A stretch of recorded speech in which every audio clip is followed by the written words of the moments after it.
네, 재산보험 이론과 실무, 지금 현재 저희가 알아보고 있는 게 계속보험료의 납입인데요. 내용도 이어서 알아보도록 하겠습니다. 계속보험료의 납입에 대해서 여러분들이 학습하실 때에는 형태를 좀 잘 기억하시면 돼요. 저번 시간에도 말씀드렸지만은 내가 만약에 보험료를 미납하고 있을 경우에 보험회사에서 어떤 내용을 알려주며 알려주는 방식에는 어떤 게 있는지, 그래서 서면이라든가 뭐 전화라든가 전자문서 이렇게 말씀을 드렸잖아요. 자, 그러면 이 서면이라든가 전화라든가 전자문서를 알려줄 때 어떤 내용들을 알려줘야 되느냐, 이게 바로 납입 최고의 내용입니다. 납입 최고의 내용인데요. 첫 번째 보시면 계약자에게 납입 최고 기간 내에 연체보험료를 납입해야 된다는 내용. 지금 납입 최고 기간 내이기 때문에 예를 들면 5월 달에 미납에 빠져 있으면 보통 보험회사가 실무적으로 이론상으로는 보험기간이 1년 이상과 1년 미만인 경우로 나눠가지고 14일 이상이냐 7일 이상이냐 이렇게 나눠져 있는데, 실무적으로는 보통 5월 달에 미납이 빠져 있으면 이렇게 보통 얘기를 해요.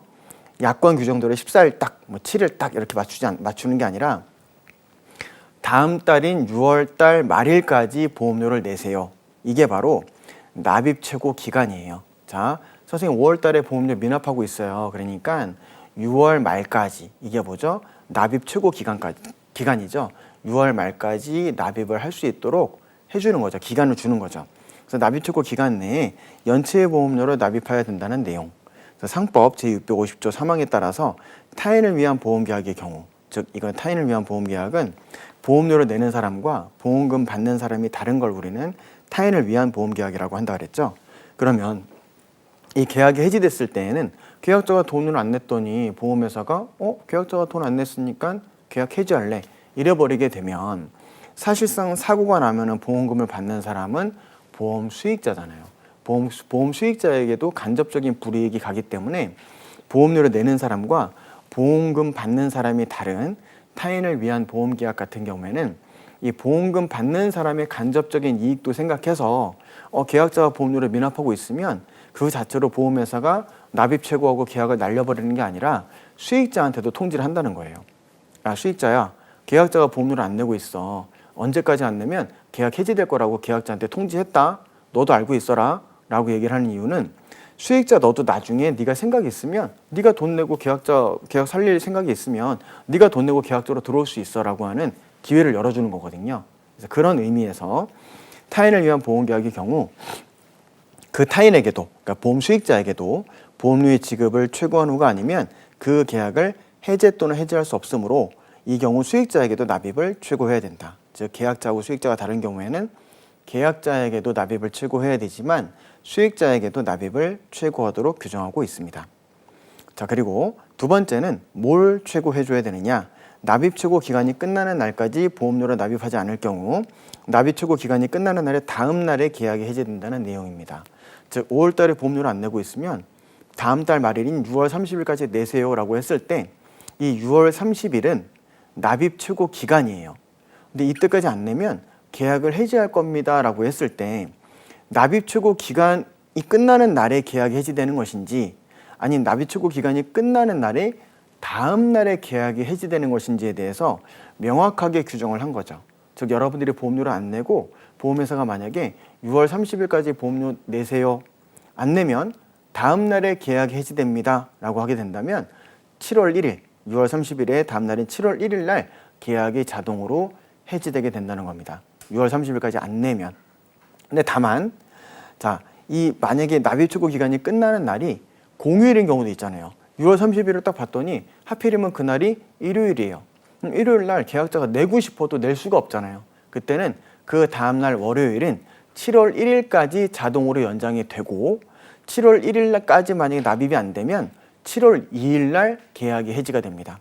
납입 최고 기간은 그런 의미예요. 그래서 납입 최고 기간 6월 30일까지 줬으면 6월 30일까지 내세요. 안 내면 다음날 해지. 다만 끝나는 6월 30일이 공휴일이라서 납입을 할 수 있는 방법이 없다. 자동으로 7월 1일까지 연장. 그리고 7월 1일 날 안 내면 계약은 7월 2일 날 해지. 이 의미입니다.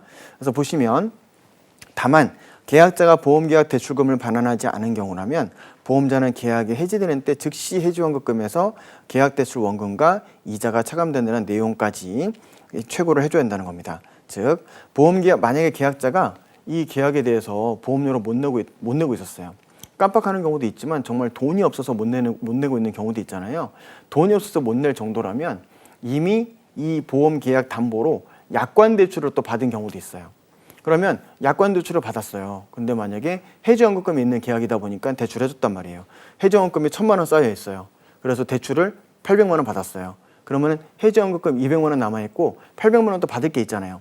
받을 게 있는데 만약에 보험료를 끝까지 안 냈어요. 안 낼 경우에는 어떻게 한다고요? 보험회사는 해지원금 줄 게 없죠. 왜? 받을 돈이 이미 더 커버를 했으니까. 그 내용입니다. 그래서 보험계약 대출금 반환하지 않았다면 해지되는 때 즉시 해지원금금에서 계약대출 원금과 이자가 차감된다는 겁니다. 그래서 아까 말씀드렸던 예를 들어서 1,000만 원 담보로 해서 만약에 800만 원 빌렸다. 800만 원 빌렸으면은 800만 원 빌린 거에 대해서 갚아줘야 되는데 안 갚아줬잖아요. 안 갚아주고 계약이 해지되면 어떻게 된다는 거죠?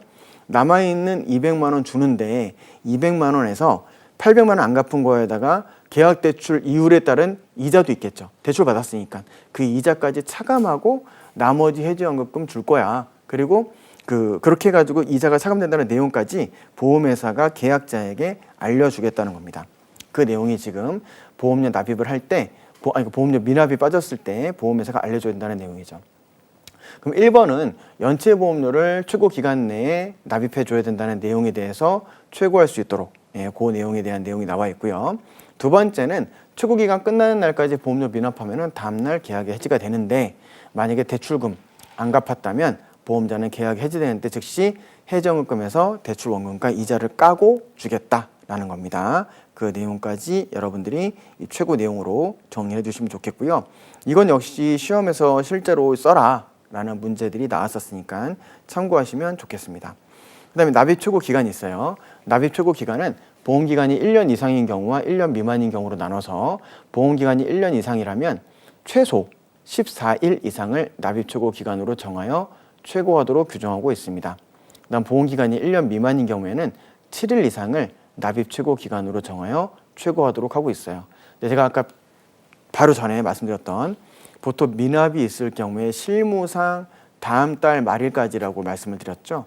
여기서 보시면은 보험기간이 1년 이상인 경우에는 14일 이상만 납입 최고 기간으로 하면 되는 거니까 5월 20일 날 만약에 보험료가 미납에 빠져 있다면 보험회사는 미납에 빠진 날로부터 14일 이상 14일이니까 미납이 빠진 날의 다음 날이죠. 정확히 말하면 다음 날부터 14일 이상만 납입 최고 기간으로 두고 6월 초에 계약을 해지할 수도 있겠네?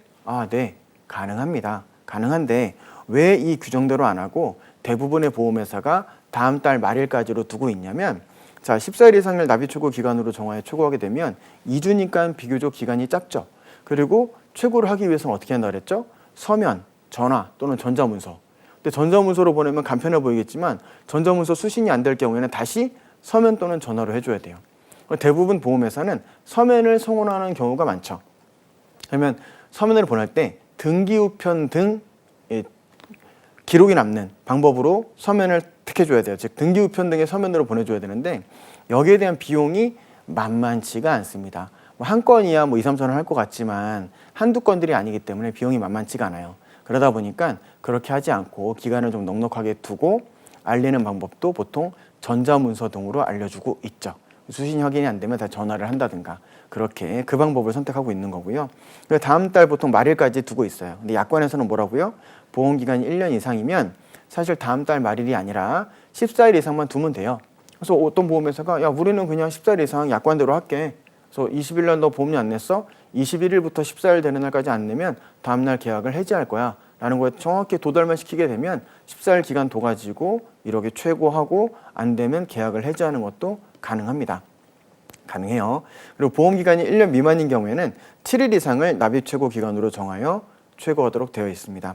그래서 보험기간이 1년 미만인 경우는 사실 재산보험에서는 흔치 않죠. 대부분 보험기간이 최소 1년 이상, 3년, 5년, 10년, 20년 되어 있기 때문에 대부분이 14일 이상이 적용되고 있습니다. 그래서 납입 최고 기간이 마지막 날이 토요일, 일요일, 공휴일 등 보험회사의 영업일이 아닌 때에는 그 다음 날까지를 납입 최고 기간으로 보고 미납했을 경우에는 그 다음날 이 길에 계약이 해지된다. 아까 말씀을 드렸던 내용이니까 넘어가도록 하고요. 자, 보험료 납입 연체 시 효과에 대해서 볼게요. 자, 보험회사가 최고했어요. 선생님 5월 달에 보험료 안 내셨네요. 6월 말까지 안 내시면은 그 다음날 6월 30일까지 안 내시면은 다음날에 계약을 해지시키겠습니다라고 납입 최고를 해줬어요. 그러면서 대출금 있을 경우에 안 갚은 게 있다면은 대출금 줄 때 해지원금에서 대출금도 빼고 줄 겁니다라고까지 얘기를 해줬어요. 해줬는데 납입 기간 내에 계약자 또는 수익자가 보험료를 미납했어요. 그럼 보험회사는 최고 기간 만료일에, 즉 6월 30일까지 내라고 했을 경우에는 만료일의 다음 날인 7월 1일 날 계약일 해지할 수 있죠. 그럼 해지하게 된 다음에 계약자에게 환급금을 지급하게 돼요. 해지 환급금을 지급하게 되는데, 그럼 6월 30일까지 안 냈을 경우에는 7월 1일 날 계약을 해지시키면서 해지 환급금을 계약자에게 주는 것이고, 만약에 계약 대출금이 있을 경우에는 해지 환급금에서 계약 대출금을 빼고 나머지 액수를, 나머지 잔액을 계약자에게 주게 되는 거죠. 그래서 해지는 장래에 대해서 효력을 미치기 때문에 해지 전에 발생한 사고에 대해서는 보험자는 보험금 지급 책임을 부담한다라고 되어 있어요. 자, 이게 무슨 내용이냐면, 자, 5월 달에 미납했어요. 그럼 보험회사가 6월 30일까지 내세요. 안 내면 7월 1일 날 계약을 해지시킬 거예요. 라고 얘기했어요. 자, 근데 5월 달 미납했죠? 6월 달까지는 납입 최고 기간으로 줬죠? 근데 만약에 6월 20일 날 사고가 발생했다고 볼게요. 6월 20일 사고가 발생했고, 그럼 6월 30일까지 결국 안 내가지고 7월 1일 날 계약이 해지됐어요. 해지됐다 하더라도 보험료를 5월 달부터 미납했으니까 6월 20일 날 발생한 사고에 대해서는 보험금을 지급하지 말아야 되느냐, 이 문제거든요. 근데 아까 해지에 대해서 말씀을 드렸지만은 해지는 장래에 대해서, 오늘부터 우리는 해지입니다라고 했을 때에는 그때부터 장래에 대해서 계약이 없어지는 거고요. 이전 우리 이제 해지할 거예요라고 해지 의사표시가 상대방에 도달하기 전까지는 유효한 거죠. 근데 언제 해지가 됐죠? 7월 1일 날 해지가 됐죠. 그럼 6월 20일 날 사고가 발생한 건 보험료를 받지 않은 상태에서 사고가 발생했지만 그럼에도 불구하고 유효한 계약이었기 때문에 거기에 따른 보험금은 받아야 된다는 겁니다. 그 얘기를 하고 있는 거예요. 그래서 두 번째 줄 보시면 해지는 장래에 대해서 효력을 미치기 때문에 해지 전에 발생한 사고에 대해서 보험자는 보험금 지급 책임을 부담하게 되는 겁니다. 그리고 보험료 납입에 대해서 문제를 좀 보도록 하겠습니다. 실제로 이게 손해상사 시험에서 나왔던 문제의 유형입니다. 약간 응용을 한 형태고요. 자, 보시죠.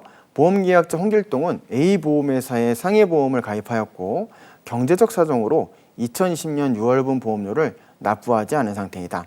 이와 관련하여 아래 계약사항 및 7, 8월 달력을 보고 재산보험 표준약관을 근거로 질문에 답하시오. 그래서 공휴일은 토요일, 일요일 이외에는 없다라고 되어 있죠.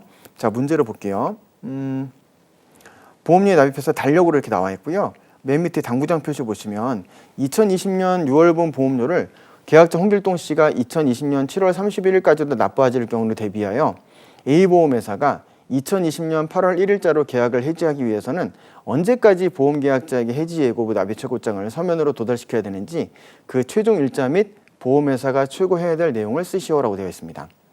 자, 그러면 아까 제가 실무에서 뭐라 그랬죠? 보통 6월 달에 안 나면은 7월 30일까지 보통 납입 유예 기간을 준다 그랬죠. 언제까지 내라고 납입 최고 기간을 준다 그랬죠. 근데 안 내면 8월 1일 날 계약이 해지된다 그랬죠. 자, 근데 보험회사가 계약을 해지시키려면 해지에 대한 의사표시가 도달을 해야 되죠. 납입 최고장. 언제까지 납입하세요? 안 내면 해지시킬 거예요. 그러면 납입 최고 기간은 약관상 최소 1년, 보험기간이 1년 이상짜리는 14일, 보험기간이 1년 미만짜리는 7일 이상이라 그랬죠. 근데 여기서는 지금 며칠까지 납입 최고 기간을 줘라라는 규정이 없기 때문에 표준 약관에 따른다면 보험기간이 1년 이상일 경우에는 14일, 보험기간이 1년 미만이면 7일. 이게 지금 납입 최고 기간이 되는 거잖아요. 근데 문제에서는 8월 1일자로 계약을 해지하기 위해서는 언제까지 납입 최고장이 계약자에게 도달해야 되는지를 묻는 거예요. 그럼 최소 보험 기간이 1년 이상인지 1년 미만인지를 봐야 되니까 문제에서 맨 위에 계약사항 보시면 보험 기간이 10년이라고 되어 있죠. 10년이면 1년 이상이죠. 1년 이상이면 최소 납입 최고 기간은 14일 이상만 주면 되는 거죠.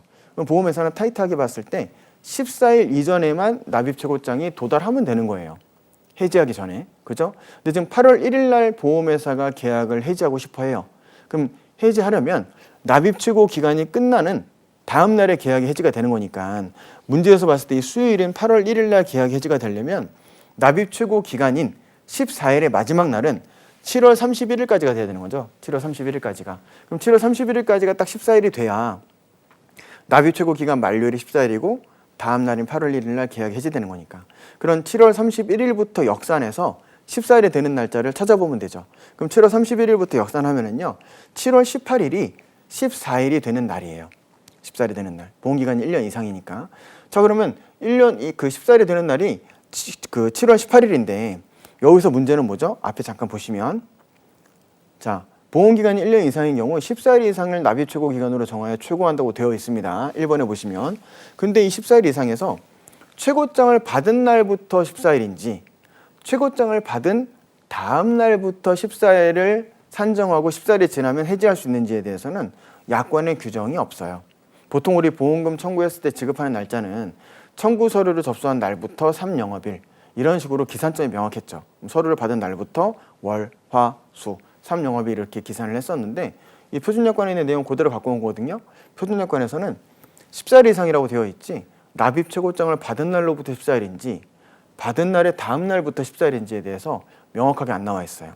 만약에 받은 날로부터 14일이라면 이 문제에서는 7월 18일이 받은 날이니까 받은 날로부터 14일이 되면은 7월 31일이 납입 최고 기간 14일이 되는 날이고 8월 1일 날 계약을 해지할 수 있을 것이고 만약에 최고장을 받은 다음 날부터 14일이라면 최소한 7월 18일 이전인 7월 17일 날 최고장을 받고 그 다음에 18일부터 1일 그렇게 해서 14일이 되는 7월 31일까지가 납입 최고 기간이 되고 그 다음 날인 8월 1일 날 계약이 해지될 수 있겠죠.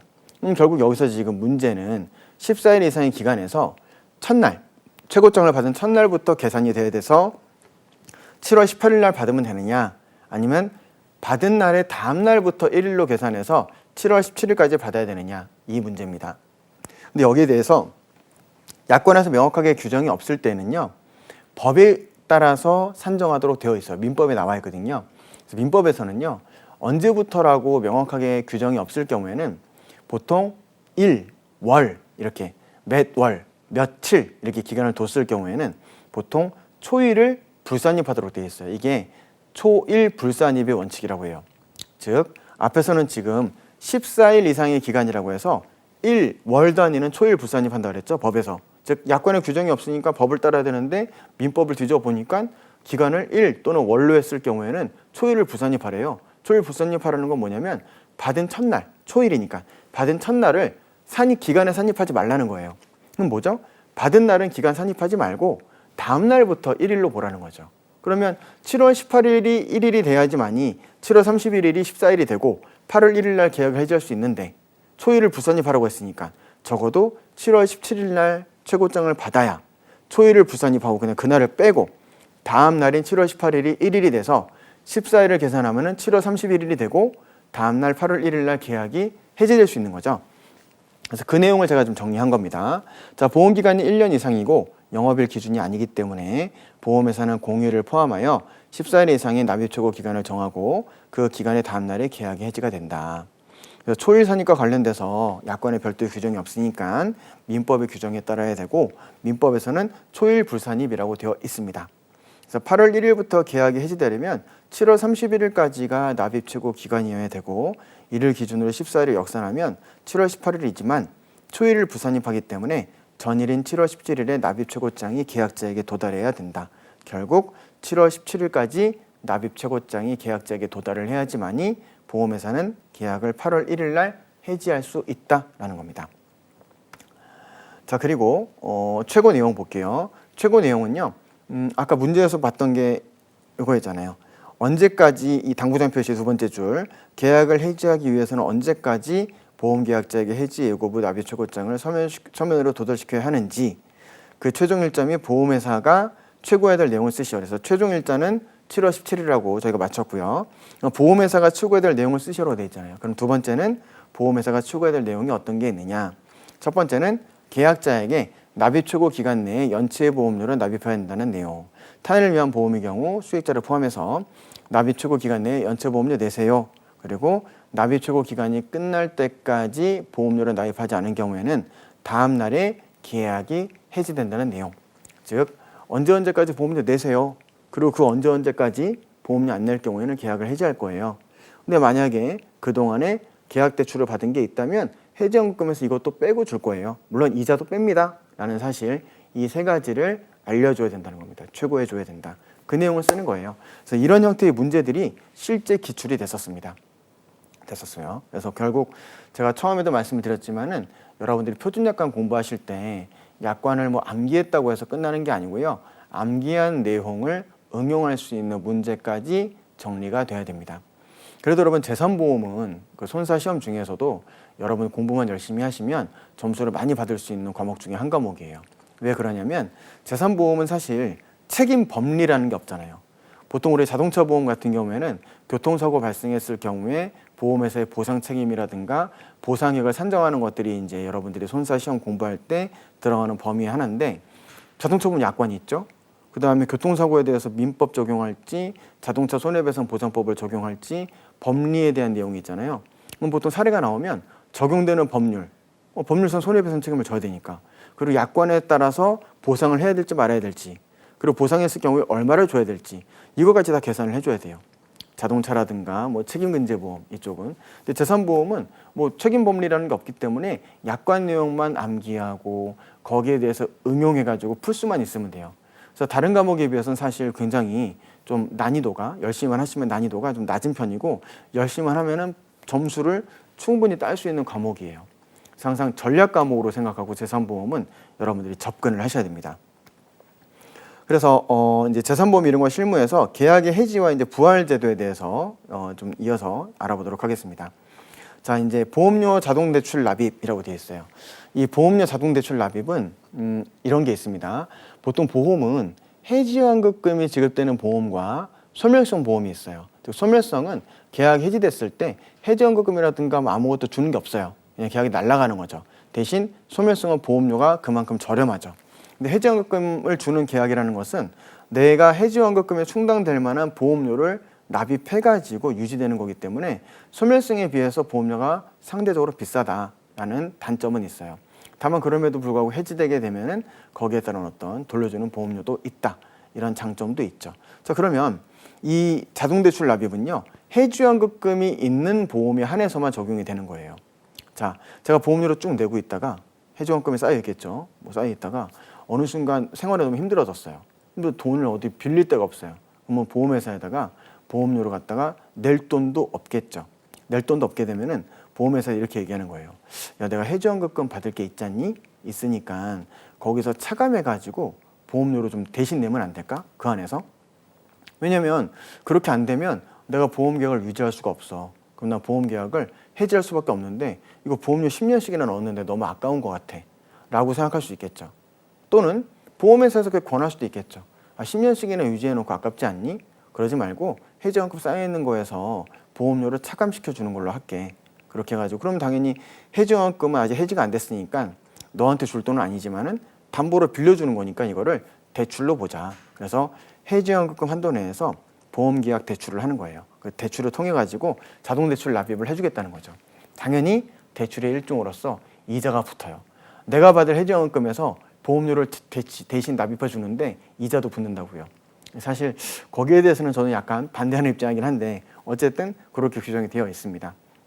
그래서 신청기간 보시면 계속보험료 미납으로 인한 납입 최고 기간이 지나기 전까지 보험료 자동대출 납입을 신청할 수 있다라고 되어 있죠. 자, 계속보험료 미납으로 납입 최고 기간이 지나기 전까지, 우리 납입 최고 기간, 계속보험료 미납에 따른 납입 최고 기간은 바로 전에 알아봤었죠. 만약 5월 달에 못 내면 6월 말까지 보통 납입 최고 기간을 준다고 했었죠. 그 실무상. 그러면 이 6월 말까지, 납입 최고 기간 6월 말이 지나기 전까지 보험료 자동대출 납입을 신청할 수 있다는 거예요. 즉 해지되기 전에 신청하라는 거죠, 할 거면. 자, 그리고 두 번째 납입 기간입니다. 자동대출 납입일부터 1년을 한도로 자동대출 납입 기간을 인정하며 그 이후 기간에 대해서는 재신청해야 된다. 자, 제가 자동대출 납입을 신청하면은요, 그 기간을 1년 단위로 갱신해 주겠다는 거예요. 매월 신청할 거 없이 한 번 신청하면 1년 단위로 가주겠다는 거죠. 그다음에 신청 내역이 통지되어 있습니다. 계약자가 서면 이외에 인터넷 또는 전화 등으로 자동대출 납입을 신청할 경우, 즉 인터넷 또는 전화로 자동대출 납입을 신청할 경우에는 회사는 자동대출 납입 신청 내역을 서면 또는 음성 녹음이 되는 전화로 계약자에게 통지한다라고 해서 계약자가 신청했다는 내용에 대해서 정확하게 근거를 남기도록 하고 있고요. 계약자의 해지 보시면 자동대출 납입이 행해진 경우에도 자동대출 납입 전 납입 최고 기간이 끝나는 날의 다음 날부터 1개월 내에 계약자가 해지를 청구한 때에는 보험료 자동대출 납입이 없었던 것으로 하여 해지환급금을 지급한다. 즉 자동대출 납입을 신청했어요. 근데 자동대출 납입 전, 즉 납입 최고 기간이 끝나는 날의 다음 날부터 1개월 내에 계약자가 해지를 청구한 경우, 즉 5월 달에 미납을 했어요. 그럼 납입 최고 기간이 6월 말까지라고 그랬잖아요. 그럼 6월 말인 납입 최고 기간인 6월 30일이 끝나는 날의 다음 날부터 7월 1일부터 1개월 내에, 즉 8월 1일까지 계약자가 해지를 청구한 때에는 자동대출 납입이 없었던 것으로 해서 해지환급금을 지급하겠다는 겁니다. 보통 우리 자동대출 납입이 어떤 식으로 돌아가느냐, 5월 달에 보통 미납했어요. 그러면은 6월 말까지 그 납입 최고 기간을 준다 그랬죠. 그럼 5월 달에 미납하면은 6월 말까지 납입 최고 기간이니까 그 이전에 제가 만약에 나 해지환급금에서 자동대출 납입 신청할게요 라고 얘기하게 되면 보험회사가 그래 알았어, 해지환급금 쌓여 있으니까 앞으로 1년간 자동대출 납입하는 걸로 하자, 이렇게 되는 거예요. 그러면 보험회사가 6월 달에 내가 신청했단 말이죠. 그럼 당연히 6월 말까지 안 내면 7월 달에 계약이 해지가 되는 거니까 이때 보험료 자동대출 납입을 시행을 해줬겠죠. 시행해주게 되면 그 1년 단위가 언제가 되는 거죠? 7월 달부터가 아니라 5월 달부터가 되죠. 왜? 내가 5월 달에 보험료 미납했으니까 그거부터 이어서 가야 돼. 보험료가 이어서 가야 되는 거니까. 6월 달에 신청했다 하더라도 자동대출 납입은 5월 달부터 들어가게 되는 거죠. 5월 달부터 12개월이니까 그 다음에 5월 달까지가 아니라 그 다음에 4월 달까지가 되는 거죠. 12개월이니까. 그러면 그 다음에 4월 달까지 내줬어요. 근데 5월 달에 또 내가 돈이 생겨가지고 돈을 내면 괜찮은데 내가 또 돈이 없어요. 또 5월 달에 미납 빠지겠죠. 그럼 그 다음에 5월 달에 미납이 빠지게 되면 보험회사는 또 납입 최고를 하게 되겠죠. 그럼 그 다음 그 5월 달이니까 미납했으니까 6월 말까지 내. 근데도 6월 말까지 안 내면 또 자동대출 납입을 신청할 수 있어요. 그럼 해지환급금 한도 내에서 또 5월 달부터 그 다음에 4월 달까지 할 수 있는 거죠. 언제까지 계속 할 수 있을까요? 1년 단위로. 해지환급금이 남아있는 한 계속 할 수 있겠죠. 다만 이걸 생각하셔야 되겠죠. 자동대출 납입만 신청하는 게 아니라 제가 만약에 이번에 자동대출 납입을 신청하기 전에 해지환급금 담보로 해가지고 보험회사로부터 돈을 빌린 게 있어요. 또 계약대출을 받은 게 있어요. 그러면 보험회사 입장에서는 해지환급금 한도 내에서 자동대출 납입은 해주는데 혹시 얘가 만약에 나 그냥 모르겠고 계약 깨버릴래 이렇게 했을 경우에 보험회사가 해지환급금 돌려주려고 보다 보니까 적어도 해지환급금 1,000만 원에서 자동대출 납입한 게 한 200, 그 다음에 대출금 내가 못 받은 보험회사 못 받은 게 한 300 해가지고 적어도 해지환급금보다, 즉 보험회사가 줘야 될 금액보다 보험회사가 받을 금액보다 줘야 될 금액이 좀 있어야 되겠죠. 그래야지만이 내가 받을 게 500인데 해지환급 800이야. 그럼 빼고 300만 원 줄 수 있잖아요. 근데 보험회사가 받을 게 800이에요. 근데 이미 해지환급금이 500밖에 안 돼. 그러면 보험회사는 해지환급금 500은 이미 안 줘도 되는 거고 300만 원 더 달라고 계약자한테 얘기를 해줘야 되잖아요. 근데 계약자가 그 돈을 줄까요? 배째 잃어버릴 수도 있겠죠. 당연히 보험회사는 해지환급금 한도 내에서 자동대출 납입도 해주는 거고요. 자동대출 납입을 해줄 때 해지환급금 내에서 자동대출 납입만 생각하는 게 아니라 이미 계약대출 받은 게 있으면 그 금액도 감안했을 때 남아있는 차액 내에서 자동대출 납입을 1년 단위로 연장해 줄 수 있는지 이거를 생각해 줘야 된다는 거죠. 해줘야 된다는 것이고, 계약자 해지 내용 다시 보시면 자동대출 납입 행하여진 경우에도 대출 납입 전 납입 최고 기간이 끝나는 날의 다음 날부터, 자 6월 말까지였으면 6월 말의 다음 날에 7월 1일부터 1개월 내에 계약자 해지한 경우, 즉 자동대출 납입을 신청했다가 그럼 7월 1일 날 계약이 해지되는 거잖아요. 근데 신청했다가 7월 1일부터 8월 1일 사이에 계약자가 아니 나 그냥 없었던 걸로 할게, 미안한데 자동대출 납입 신청했던 거 없었던 걸로 할게 라고 해서 해지를 신청했을 경우 어떻게 한다고요? 보험회사는 자동대출 납입이 없었던 것으로 본다 그랬죠. 그럼 5월 달부터 내줬어야 됐는데 5월 달 없었던 걸로 보는 거니까 5월 달부터 미납으로 봐서 그 기준에서 해지환급금을 주겠다는 거예요. 해지환급을 주겠다. 그 내용입니다. 지금. 자동대출 납입이 없었던 것으로 해서 해지환급금을 지급하겠다. 자, 그다음에 자동대출 납입에 제한되어 있습니다. 대출금과 보험료의 자동대출 납입일의 다음 날부터 그 다음 보험료의 납입 최고 기간까지 이자를 더한 금액이, 그래서 가로는 보험계약 대출 이율 내에서 회사가 별도로 정하는 이율을 적용하여 계산을 더한 금액이 해당 보험료가 납입된 것으로 계산한 해지환급금과 계약자에게 지급할 기타 모든 지급금의 합계액에서 계약자의 회사에 대한 모든 채무액을 뺀 금액을 초과하는 경우에는 보험료의 자동대출 납입을 더 이상 신청할 수 없다. 그래서 이거는 내용이 되게 좀 어려워 보이는데 아까 제가 말씀드렸던 내용이에요. 보세요. 대출금. 아까 계약대출 받은 거 있을 수 있다 그랬죠. 그 다음 자동대출 납입일의 다음 날부터 그 다음 보험료 납입 최고 기간까지 이자.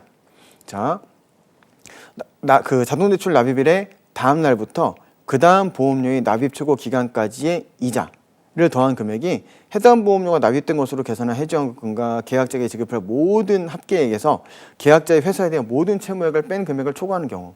쉽게 표현하면 그냥 해지환급 쌓여 있는 거 있죠? 거기서 보험회사가 해지환급 쌓여 있다는 것은 계약자에게 줘야 될 금액이잖아요. 근데 계약자한테 줘야 될 금액 말고 계약자한테 청구할 수 있는 채권도 있겠죠. 나한테 돈 빌려간 거 이런 것들을 비교해 봤을 때 적어도 해지환급금이 더 커야 된다는 거예요. 근데 만약에 계약자한테 계약대출 해준 거 있는데 그거 받을 돈, 그 다음에 자동대출 납입해준 거에 대해서도 거기에 대한 이자 등 받을 돈 합친 금액이 해지환급금을 넘어간다. 이런 경우에는 보험회사가 나중에 회수할 자신이 없으니까 해지환급 넘어갔을 경우에는 더 이상 자동대출 납입을 해주지 않겠다라는 거죠. 아시겠죠? 그래서 그 내용입니다. 그래서 그 경우에는 자동대출 납입을 제한하겠다. 그 내용이니까 여러분들 이것도 잘 정리해 두시고요. 자, 그럼 이렇게 해서 그 최초 보험료를 미납했을 때, 그 다음에 계속 보험료를 미납했을 때, 그리고 그 계속 보험료 미납했을 경우의 효과, 그다음 계속 보험료를 미납했을 때에 이거를 계속 보험료를 대체 납입할 수 있는 제도, 자동대출 납입이 있다 그랬죠. 여기까지 알아봤습니다.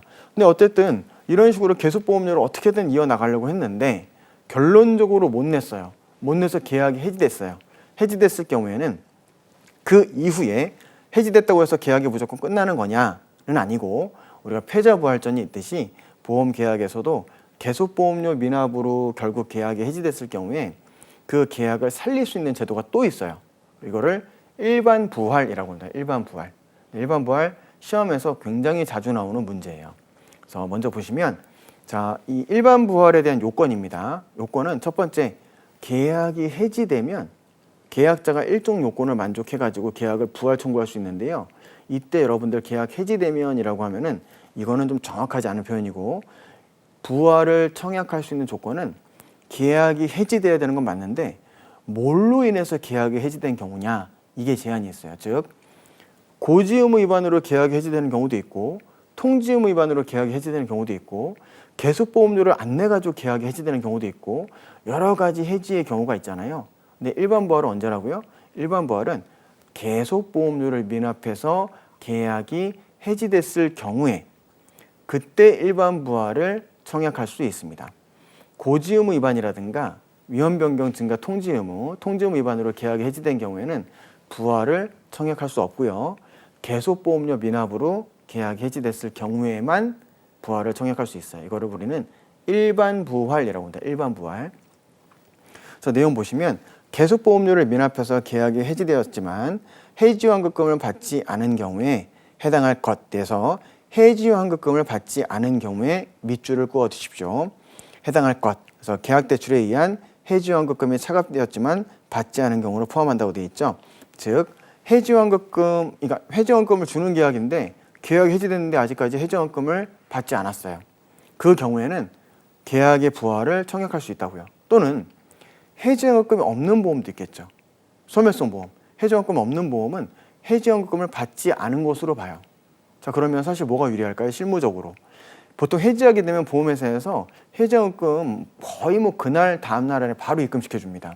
그러면 해지환급금을 받지 않아야지만이 계약의 부활을 청약할 수 있다 그랬잖아요. 근데 지금 해지환급금 바로 줘버리니까 이때는 부활을 청약할 수 없다는 얘기가 되죠.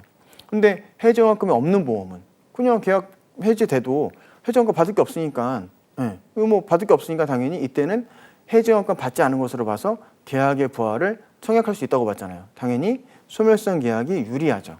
얘는 원래 해지환급금 없는 계약이다 보니까 이때는 해지되고 나서도 일정 기간 내에 부활을 청약할 수 있다는 얘기거든요. 그래서 그 일정 기간이 보통 해지일로부터 3년 내에 부활을 청약할 수 있어요. 즉 해지환급금이 있는 보험은 해지원금 있는 보험도 해지일로부터 3년 내에 부활을 청약할 수 있고 해지원금이 없는 보험도 해지일로부터 3년 내에 계약의 부활을 청약할 수 있는데 해지원금이 있는 보험은 해지하고 나서 보통 하루 이틀 내에 바로 해지원금 줘버리니까 부활을 청약할 수 없게 되잖아요. 그래서 소멸성 보험이 좀 더 유리하다. 이 경우에는 그런 내용이고요. 그래서 가로 안에 보시면 계약 대출에 의해 해지원금이 차감되었지만 받지 않은 경우로 포함이라고 되어 있죠. 즉 계약 대출금이 있어요. 그래서 해지원금이 차감됐지만은 받지 못한 경우, 그 대출금이 있다 보니까 해지원금 줄 게 500이 있는데 계약 대출금도 500이 있어요. 그래서 드릴 게 없네요. 이런 경우에도 포함해가지고 이런 경우에도 해지원금 받지 않은 것으로 보겠다는 거죠. 그래서 포함해가지고 이때 해지원금 받지 않은 경우에 해당이 된다면 일반 부활을 청약할 수 있다. 자, 그러므로 고지의무 위반 등으로 계약이 해지된 경우에는 부활을 청약할 수 없다. 첫 번째, 계속보험료 미납으로 계약이 해지됐어야 된다. 그리고 이때 해지원금을 아직 받지 못한 경우에 부활을 청약할 수 있다. 만약에 계약 대출을 받은 게 있어서 해지원금이 차감돼가지고 받은 게 없다면 그 경우에도 당연히 계약의 부활을 청약할 수 있다. 왜냐하면 해지원금 받지 못한 경우에 해당이 되므로 그렇게 부활을 청약할 수 있다는 거고요. 두 번째는 해지일로부터 3년이 경과되지 않을 것, 즉 최장 3년 내에 계약의 부활을 청약할 수 있습니다. 이거는 해지원금에 대한 반환 청구권 소멸시효가 3년이기 때문에 그래요. 해지원금 소멸시효가 보험료 반환 청구권 소멸시효가 3년이기 때문에 이 3년에 맞춰가지고 해지일로부터 3년이 경과되지 않았을 것 이렇게 되어 있고요. 세 번째는 연체보험료와 약정이자를 더하여 미납보험료를 지급할 것. 즉 만약에 해지원금이 없는 소멸성 보험이다 보니까 1년, 2년 있다가 즉 3년 내에만 부활을 청약할 수 있으면 부활을 청약하면 되니까 2년 지나서 만약에 부활을 청약했다. 이때는 2년 동안에 해지된 날로부터 2년 동안의 연체보험료와 약정이자는 평균 공시율 더하기 1%. 현재 2023년 평균 공시율이 2.25%니까 더하기 1%면 3.25%죠. 3.25%를 더해서 미납보험료를 지급하고 일반 부활을 청약할 수 있다는 겁니다. 그러면 이 요건은 모두 해당이 돼야 됩니다. 1번, 2번, 3번 중에 한 가지만 해당되면 부활을 청약할 수 있는 게 아니고 해지원금이 미지급됐을 것, 그 다음에 3년 내에 청약을 할 것, 그 다음에 부활을 청약할 때에 연체보험료의 약정이자는 평균 공시율 더하기 1%를 지급하고 일반 부활을 청약할 수 있다는 거죠. 그러면 일반 부활을 이렇게 청약을 했을 경우에 효과는 어떻게 되느냐? 자, 일반 부활을 청약했을 경우에 만약에 보험회사가 부활 청약을 승낙한 경우, 즉 해지된 날로부터 2년이 지났는데 다시 찾아와가지고 계약을 살리고 싶어요. 그러니까 2년 동안 연체보험료하고요 지연이자도 드릴게요. 부활 청약을 좀 받아주세요. 이렇게 얘기한 거예요. 부활 청약을 승낙하게 됐을 경우에 계약자는 해지 이후 부활 청약 시까지 연체된 보험료와 약정이자를 더하여 보험료를 지급한다라고 되어 있죠. 즉 보험회사가 알았어 승낙할게 그러면 당연히 보험계약자는 연체보험료와 지연이자를 지급해야 된다라는 거고요. 두 번째, 부활계약의 효력 및 부활 시 준용하는 약관 조항 되어 있습니다.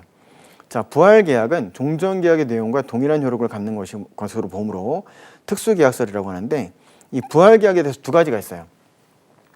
첫 번째는 A라는 계약을 갖다가 해지한 다음에 다시 이거를 부활시켰을 경우에 A-로 봐가지고 종전 A계약과 동일한 약관이 적용되는 A계약의 연장으로 보느냐 아니면 A계약을 해지하고 다시 부활을 하게 됐을 경우에는 이건 A와는 다른 B라고 하는 계약으로 봐야 되느냐 이 문제가 있는데 법원에서는 종전계약의 연속으로 봐요. 그렇기 때문에 종전계약 당시에 적용됐던 약관 내용이 그대로 적용되는 거죠. 새로운 계약으로 보게 된다면 이 계약을 부활시켰다 하더라도 부활 청약해가지고 가입을 하게 되는 그 당시 약관이 적용이 돼야 되거든요. 그러다 보니까 이 차이가 있는데 종전계약의 연속으로 봅니다. 그래서 기존에 처음에 계약 체결했을 때 약관 조항이 적용되는 것으로 본다는 거죠. 근데 문제는 이거예요. 처음에 계약을 체결할 때 계약자가 고지 의무도 부담하고요. 보험회사는 약관 교부 설명 의무도 부담하고요. 이런 의무들을 막 부담했었죠. 최초 계약할 때 보험료를 내고 보험회사는 30일 이내에 승낙 여부를 알려줘야 되고 승낙 이전에 만약에 사고가 발생했을 경우에는 청약을 거절할 수가 없는 한 책임을 부담한다고 했죠. 이때 최초 계약을 체결할 때 이런 모든 모습들이 부활 청약 시에도 그대로 다시 적용돼야 되느냐, 되돌입해야 되느냐 이게 이제 문제가 되는 거예요. 자, 그러면 봤을 때 한번 생각을 해보자고요. 자, 계약자가 계약을 하다가 한 뭐 갑자기 나 계약 싫어. 그래서 돈 안 내더니 갑자기 해지가 됐어요. 해지시켜놓고 갑자기 또 2년 있다가 쑥 뷰시뷰시 와가지고 나 다시 좀 받아주면 안 되냐? 이렇게 얘기했어요. 그 보험회사 입장에서 어떤 생각이 들죠? 얘가 2년 동안 있다가 갑자기 다시 살려달라는 건 2년 동안 무슨 일이 있었던 거지? 라는 의심이 당연히 들겠죠. 마치 철수가 영희한테 야 오빠 너 싫어졌어. 그만 만날래? 해놓고 2년 있다 다시 와가지고 야 생각해보니까 2년 동안 네 생각밖에 안 나더라. 라고 입만 열면 시뻘건 거짓말 하면서 다시 만나자 라고 얘기하는 게 부활이죠 결국은. 그럼 영희 입장에서는 어쩌죠? 얘가 무슨 일이 있었지? 2년 동안 빚이 생겼나? 여러 가지 의심들을 할 수 있잖아요. 합리적인 의심들은. 그럼 당연히 영희 입장에서는 2년 동안 무슨 일이 있었는지 읊어봐라고 얘기할 수 있겠죠. 똑같아요. 보험에서도 다시 계약을 살리자고 온 사람한테, 계약자한테 또 2년 동안 무슨 일이 있었는지 읊어봐라고 요구할 수 있죠. 이게 뭡니까? 고지 의무죠. 그동안 무슨 일이 있었어? 읊어봐. 근데 최초 계약 시에는 최대 계약 체결일로부터 그 최대 과거 5년치까지에 대해서 무슨 일이 있었는지를 고지하도록 돼 있잖아요. 부활청약도 마찬가지예요. 최대 5년까지 물어볼 수 있어요. 최대 5년까지 물어볼 수 있고 그러면 당연히 계약자는 무슨 일이 있었는지 얘기를 해줘야 되겠죠. 그리고 부활청약을 하면서 1일 보험료를 냈다. 그리고 좀 당연히 보험회사는 또다시 청약과 1일 보험료를 내면서 고지사항도 받아놓은 게 있으니까 이때부터 30일 동안 받을 건지 말 건지를 심사숙고할 수 있어요. 그리고 만약에 성납 전에 사고가 발생했다? 그럼 부활 청약을 거절할 수가 없는 한 보험자는 책임을 부담해야 되는데 똑같이 고지 의무 위반이 있었다거나 부활 청약 시에 고지한 내용에 사고 발생 영향을 미쳤다거나 아니면 진단 계약인데 진단을 다시 시키려고 했더니 진단 이전에 사고가 발생했을 경우에는 당연히 청약을 거절할 들어서 보험회사는 이거 부활 청약 안 되겠는데 라고 청약을 거절할 수 있다. 우리가 앞에서 배웠던 계약 처음 체결했던 형태의 모습들이 모두 적용이 돼요. 모든 것들이 다. 하나 예외가 있죠. 자, 예시를 돕기 위해서 아까 철수 영희 말씀을 드렸잖아요. 그 우리 이제 철수가 다시 만나자고 찾아왔더니 영희가 오빠 무슨 일이 있었는지 얘기해봐 2년 동안 물어봤어요. 철수가 나 이런 일이 있었고 뭐 어쩌고 저쩌고 막 눈물을 줄줄 흘리면서 얘기를 했어요. 영희가 생각해보고 알았어 다시 받아줄게 잘해보자 이렇게 얘기했어요. 철수가 갑자기 안면이 싹 바뀌면서 잠깐만 영희 너도 2년 동안 무슨 일이 있었는지 얘기해줘야 되는 거 아니야? 왜 나만 얘기해? 라고 하는 게 뭐라 그랬죠? 처음에 계약 체결할 때에는 당연히 영희도 나가 어떤 사람인지 알려줘야 된다 그랬죠? 영희가 보험회사니까. 보험회사는 뭘 알려줘야 된다고요? 그 상품이 어떤 내용인지. 이게 바로 약관 교부 설명 의무라 그랬죠. 근데 부활을 청약하고 왔어요. 자, 계약자가 보험 계약 싫다고 나갔다가 돈 안 내고 나갔다가 다시 들어오면서 받아달래요. 받아줬더니 정색하면서 보험회사에다가 야, 너네 약관도 다시 설명해 줘야지. 영희한테 이제 철수가 얘기가 똑같은 거죠. 이렇게 할 수 있느냐 없느냐. 자, 철수 예를 들면은 철수가 좀 뻔뻔하죠. 그래 똑같이 약관 교부 설명 의무에서도요. 부활 계약에 있어서는 보험회사가 다시 약관 교부 설명 의무를 부담할 필요는 없습니다. 최초 계약할 때 부담을 했으니까. 그게 원칙이에요. 그러면 다른 건 다 준용되는데 약관 교부 설명 의무는 준용이 안 돼요. 안 되는데 예외적으로 준용을 해야 되는 경우도 있어요. 철수와 영희를 예를 들자면 영희가 2년 안에 철수한테 막 얘기 듣고 알았어 다시 만나보지 뭘 했는데 영희가 2년 안에 결혼했을 수도 있잖아요. 철수가 알았다면 당연히 있을 수 없는 일이겠죠. 그런데 그런 것까지 영희한테 모든 책임을 면탈해 준다면 말이 안 되는 거잖아요. 똑같아요. 부활 청약을 했을 때 보험회사가 약관 내용을 설명해 줘야 될 필요는 없지만 정말 중요한 내용이 바뀌었다라고 한다면 그때는 알려줘야 돼요. 바뀐 내용에 대해서는. 예, 그래서 그 내용이 있을 뿐입니다. 그래서 약관 교부 설명 의무는 원칙적으로 부활 계약 청약에 있어서는 인정되지 않지만 정말 중요한 내용이 바뀌었을 경우에는 그 사실은 알려줘야 된다. 다만 그 외에 계약자가 어떤 부담해야 되는 내용이라든가 보험회사가 뭐 부담하는 내용에 대해서 나머지 내용들은 모두 준용이 된다. 그걸 생각하시고 조항을 보시면 자, 부활계약은 종전계약의 내용과 동일한 효력을 갖는 것이므로 보험자에게 약관 교부 설명 의무는 인정되지 않는다.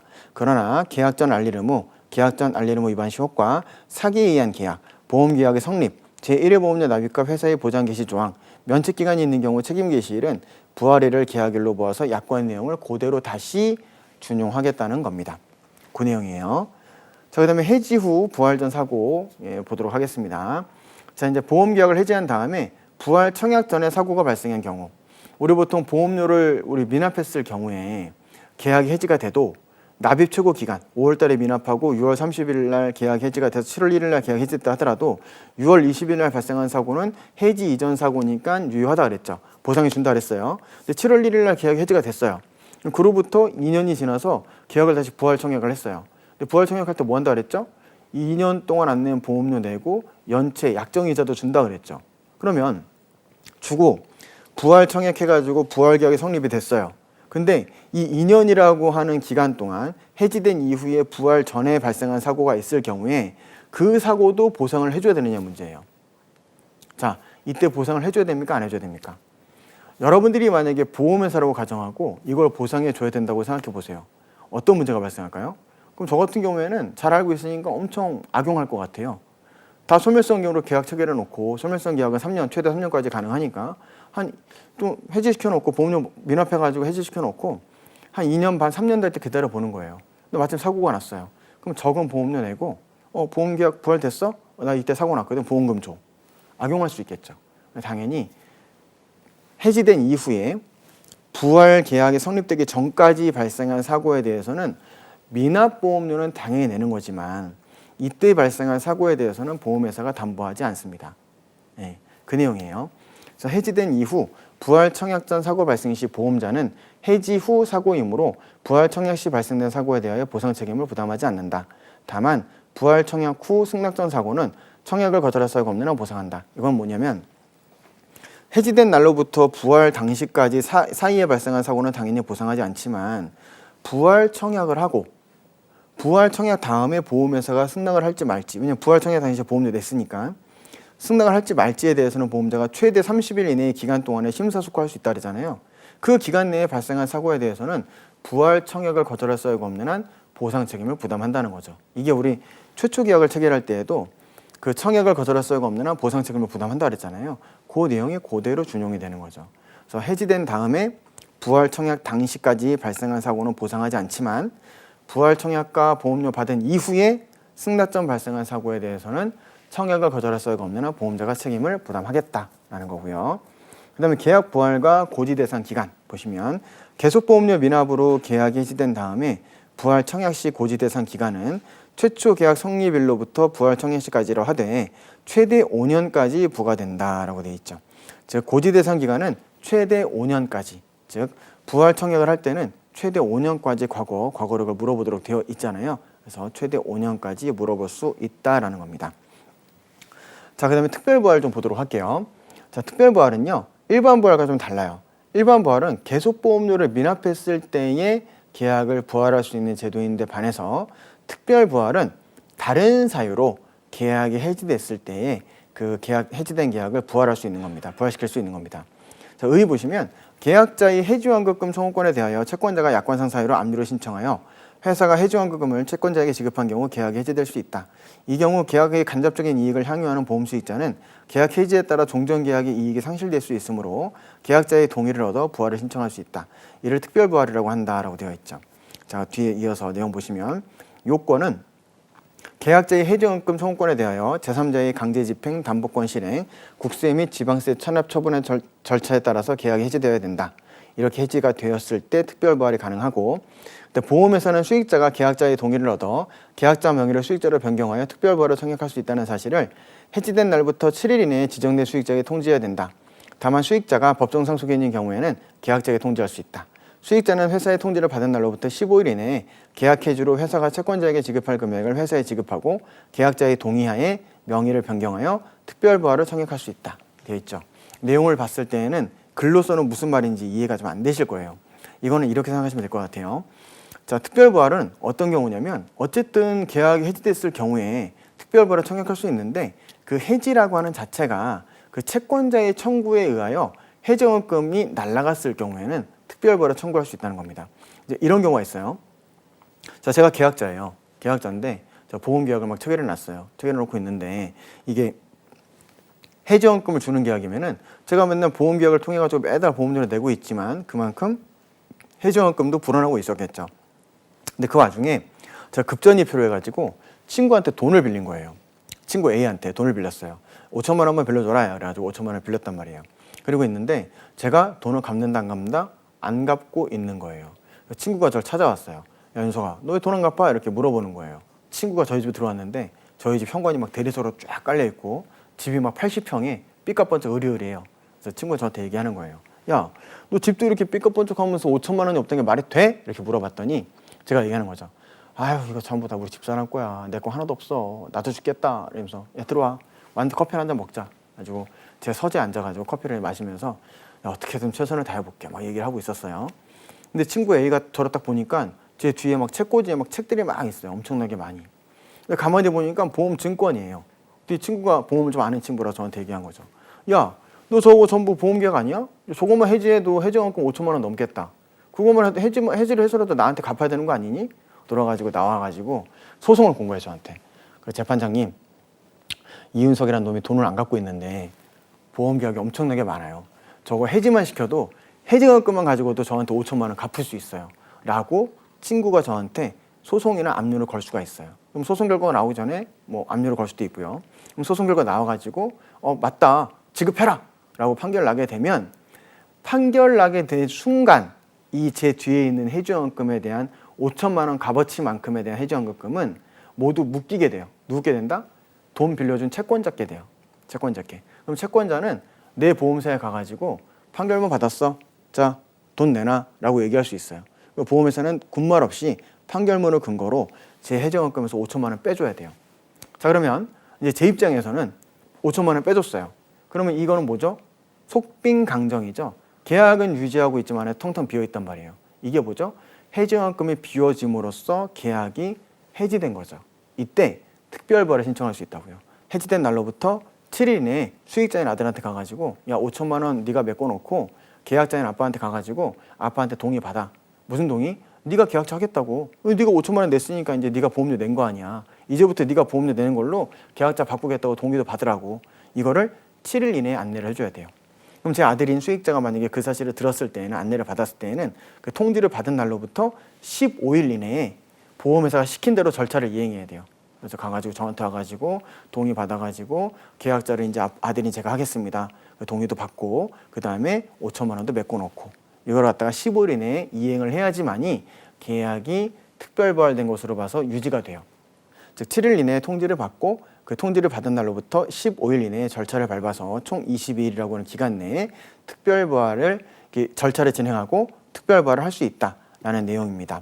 자, 여기까지 해서 요건을 알아봤는데요. 또 다음 시간에 이어서 특별부활의 효과에 대해서 알아보도록 하겠습니다. 수고하셨습니다.